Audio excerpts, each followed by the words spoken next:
So every year we're always faced with this great challenge with the flu season, as we can anticipate. And typically it can start any time towards the end of fall, beginning of January perhaps. This year we were quite challenged by it across the region in all of our emergency departments. And we borrowed, really in that sense, some of the beds that were not being used at the present time. And we took some of our medical patients and found a medical staff, physicians who were actually off call and on vacation in some cases, to come back and provide coverage for these people.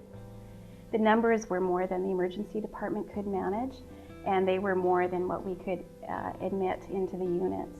It caused us to really gather as a team in the early part of January and look at creative solutions around how could we respond to this patient need and demand that was different than how we usually manage. Here specifically at Seven Oaks, we had a high number of admitted patients in our emergency department.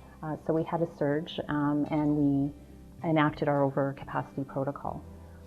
That included actually opening up some lounge spaces in our family medicine area.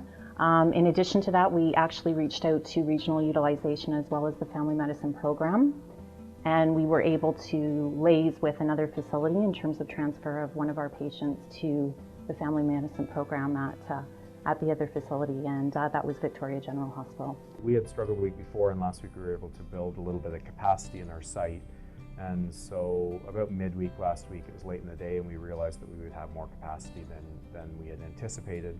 It's not about the hospital, it's not about medicine, it's not about surgery, it's about the patient. We're all here for the patient, and if we can accommodate, we should. Most of us, we're in healthcare for a reason, and that's because we care about the person at the end of the line. We all know that if everyone is in the right bed at the right time, that everybody gets optimal care, and that's what our focus was this last week.